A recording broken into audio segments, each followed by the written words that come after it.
I am so fucking tired. And my hair is stuck to the goddamn tassel on my dress. There we go. I fixed it. Do you know why? Because I'm handy. These ones right here.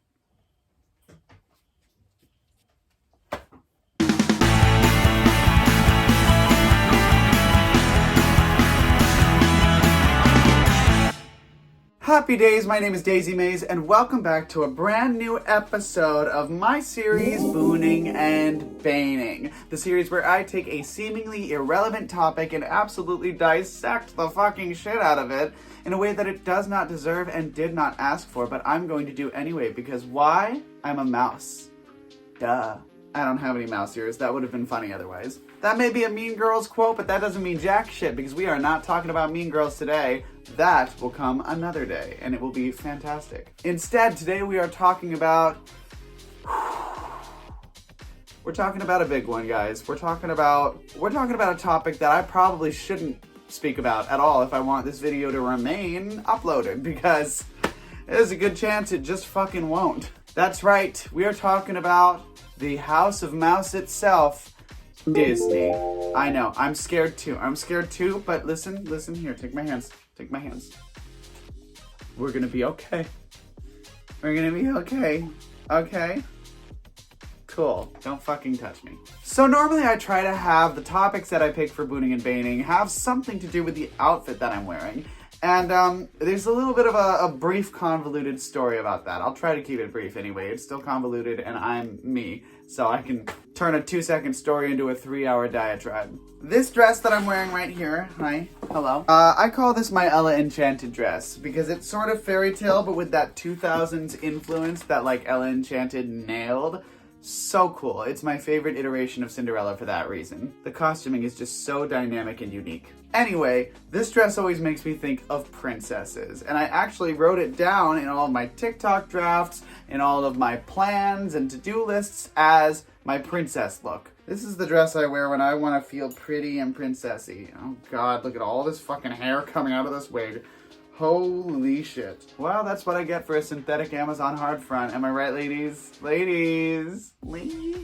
So anyway, princess obviously brings me immediately to two things. One, medieval times, the restaurant, not the time period. I guess both, whatever. And two, Disney princesses. I was gonna make this about Disney princesses specifically, but I decided we better save that for like a Cinderella look or like a Little Mermaid look, that kind of thing. I don't want to use it for this. Instead, we are going to tackle Disney as a whole. We're going to talk about it as a concept, as a conglomerate, as a force of evil, and as a force of good. So, there's really no easy way to break into this, and I've already wasted enough time. Let's jump right into boon number one. Boon number one is the stories and characters. Disney stories are some of the most timeless and time-honored traditional formats of storytelling. And admittedly, I will tell you, I was a Disney kid, I'm a Disney adult. I try not to make it weird, but let's face it, I'm already pretty weird. Disney just happens to be attached to that. I'm not gonna blame Disney for me being weird, but I am gonna blame it for a few of my sexual awakenings. But I was gonna be weird and gay either way. Whether Disney had a hand in things or not, I was gonna find a way to be gay. And weird. And a princess. Some things are just written into fate, you know? But the stories and characters from Disney movies and TV shows and short films and special features and video games and storybooks, etc., etc., etc. Disney has a way of taking classic stories and just putting a twist on them that is so uniquely Disney. And that has led to some really staple pieces of media in the world. We now use certain Disney movies as blueprints for most of the other media we consume. Disney Channel took over the 2000s, and Disney Plus has taken over the 2020s. I think it took over some of the 2010s too, right? Was Disney Plus a thing then? Late 2010s. Because streaming services weren't really a thing until Netflix decided to make them a thing. I remember the OG streaming service, HBO On Demand. Come on, Worst Witch. Come on, off-brand live-action remake movies. Come on, trash. They weren't good, but hey. My point is that Disney stories are pretty much eternal. Disney has what every creative media outlet wants. Something that will probably last forever. Whether it's the stars or the characters, if you ask somebody who their top 3 Disney characters that influence their personality are, everybody will have already handpicked them. It won't take long for them to give you an answer. For example, mine are Jim Hawkins from Treasure Planet, Jack Skellington from The Nightmare Before Christmas, and Charlotte LaBeouf from Princess and the Frog. I fucking love Lottie. She's so goddamn nuts. Oh, Naveen! Please, please, please, please, please, please! Starting to believe that dreams and wishing on stars was for babies and crazy people. Lottie is the only reason I have any faith in the South. Also, if you notice that my makeup is a little busted right now, first of all, you didn't notice anything. My makeup's always busted. Second of all, I just did a show, so I don't want to hear it, and everybody can suck on it. I gotta work on this timing. The scheduling is getting really off for me because I'm not wrecking it in the way that I would like to be wrecking it, which is like Ralph. Disney, tying it all together. I'm very good at this. It's raining a lot outside. So yeah, these stories and characters have influenced a lot of who a lot of us are. But the downside of that is Bane number 1, which is the commercialization of Disney. Disney is a business, and we know that. But Disney is also leaning into what already works. They are copy-pasting the same format, and they have been for literally decades now. It's not like Disney has just been doing what they do to the point where they're like, well, we've already given toys feelings, we've given animals feelings, why don't we give feelings? Like, they're out of ideas. And I know that's kind of Pixar too, but you know, we're not talking about them right now. Mostly because I don't want to do all that research. But there are very few things that Disney does that don't make money. Disney exists only to make money now, unfortunately. The difference is that the people who work there believe in it. It's just, money is usually always going to win out. So that commercialization aspect really hits me a little hard as somebody who grew up with these stories and is now seeing them essentially turned into cash cows. I don't know how I feel about it. It's a complicated subject. It's like Harry Potter, except no one's a TERF, which does make this one a little easier to see both sides of. But speaking of Harry Potter, let's move on to boon number 2, which is magic. Listen, as lame as it sounds, Disney kind of invented magic, okay? As we know it. Obviously, magic as a spiritual practice has been around for millennia. Obviously, magic as a concept for storytelling has been around for a fucking while. But Disney does magic differently. Disney creates magic systems that are conducive with the rest of Disney's magic systems. And this extends beyond their storytelling. Disney uses magic in a way, almost in the same way that Renaissance fairs use sort of the same thing. They create an environment. In a Renaissance fair's case, it's an environment of fantasy and history. In Disney's case, specifically with the theme parks and resorts and whatnot, as it ties into the movies, they create an environment of Disney brand magic. When you see the mouse ears, I know you saw me make the Disney Channel sign just now without even having to look that hard. That's noteworthy. With the castle, with the fireworks, Disney has a very specific brand of quote-unquote magic, and it is recognizable. And for a lot of people, myself included, there is something comforting about it. Sure, you paid $2,000 for a fucking hotel room, but when you get there and like the specific smells hit you and the sound of the key card unlocking the door hit you, just everything comes together to create an experience that is uniquely Disney. And there is something to be said for that. But Bane number 2 has to do with making that magic happen, i.e. employment. Ask anybody who has ever worked for Disney if they liked working for Disney. You will get a myriad of answers, but they are always polarizing. They are always emotionally backed. If somebody didn't enjoy working for Disney, they hated working for Disney. If somebody liked working for Disney, they loved working for Disney. And sometimes you have people in the middle who feel very strongly about both. They loved working for Disney. They hated working for Disney all at the same time. They loved being in Disney, but they hated working for Disney. Disney is not a great company to work for in terms of lower rung, everyday peace and enjoyment. Disney, at the end of the day, is a business, and so anybody on the bottom rung of the ladder is really not going to have much sway in any capacity. My sister did the Disney College program, which she loved, but let's talk about the Disney College program for a second. That feels like, and this is gonna sound dramatic, it feels like indoctrination. It almost feels like a cult. And it's a cult that you get paid a little bit for, but you have to pay a lot to do. The main reason why I never did the Disney College program is, well, the main reason is because I was lazy and unmotivated. The other reason was because it seemed scary. You know how if you work in a restaurant or in food service, you start to hate the food from that place? It's that kind of thing. When something becomes your job, the fun is more or less sucked out of it.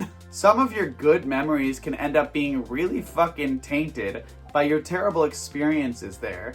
I've had that experience with some of the restaurants I've worked at. And speaking of memories and such, we're gonna move on to boon number 3, which is memories. And we're gonna focus specifically on the memories as they tied to the theme parks. Yes, everybody remembers the Disney movies and the ones that shaped them the most, and that's a part of it, but the theme parks have basically coined the motto of making memories. Disney has kind of cornered the market on remembering the good times, as it were. It's a little scary. I have a lot of really good memories of going to Disney with my family and existing in Disney, and they were the parts I looked forward to most of any year if it was annual, or a couple of years if it was not. Like many weird geeky cross-dressers on the internet, I have had not the best childhood. My parents are great.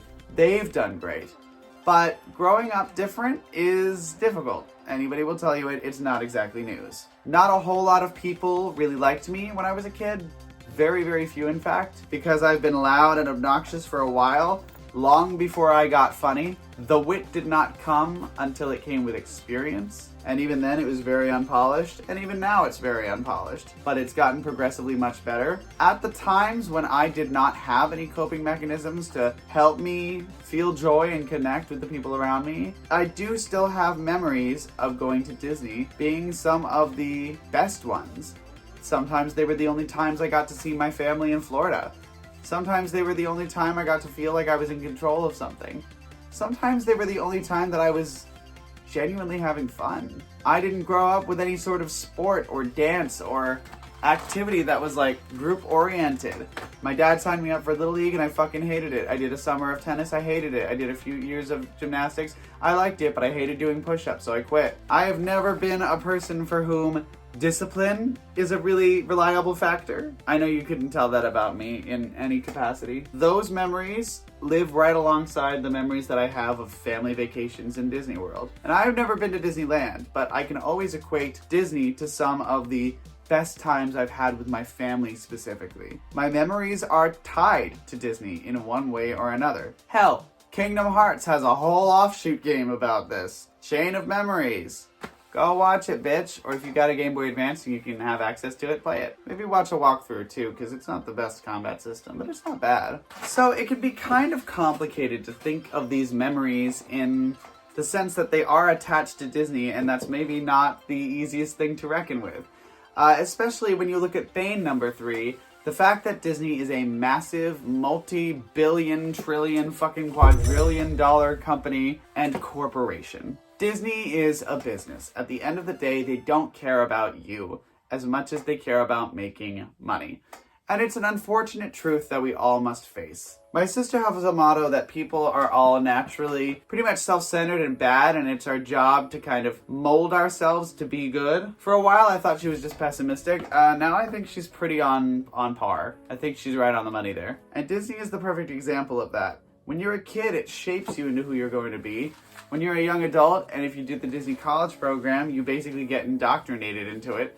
And then your memories are all, for better or worse, attached to Disney in one aspect or another. And that's what Disney wants. That's what a corporation wants, is to live rent-free in everybody's heads. That can be tricky because we live in a capitalist hellscape, so like, yeah, that is kind of the only way for anybody to have any traction, but the ethics of it do come into question, especially because we don't really live in ethical capitalism, if there is such a thing. Yeah, it's just a big fucking mess. Disney is a big fucking mess, and our relationship with Disney is a big fucking mess. So, if I was going to give it a boon or bane score, it teeters right at the middle for me. I'm going to say boon. But at any moment, a new piece of news could shift it over to bane. And then some good news that make me forget whatever the bane was can bring this right over to boon again. Disney is ever fluctuating on the boon-bane scale, kind of right in the middle there, that little sliding scale. And it seems really like it's having a hard time committing to one side or the other. And that's pretty indicative of how just companies are, you know? Business conglomerates are looking for what works. They're not looking to be your friend. They're looking to cosplay as your friend so that you will give them business. It's disappointing, but I'm tired and a little too sober and hungry. So I am going to go deal with those things, and you should stick around and watch some more episodes if you haven't. You could leave a like on the video if you wanted, even share a comment. I read them all, for better or worse. Then I delete the ones I don't like and I block you. It's fun. You could also share the video. You could also subscribe if you haven't already. And then hit that nifty little notification bell so that you get an alert every time I post some brand new cotton candy cross-dressing clown cartoon-based content. I'm one clown. There's at least 11 others. And then there's also just me. So, you should stick around if you find any of that fun. If you found any of this fun. If you, God forbid, found it insightful. Because there wasn't a lot of insights. I was just kind of spitballing. In any case, I thank you all for joining me. I hope you enjoyed yourselves. If you didn't, then keep that stupid shit to yourself. My name is Daisy Maize, and I am wishing you some happy days.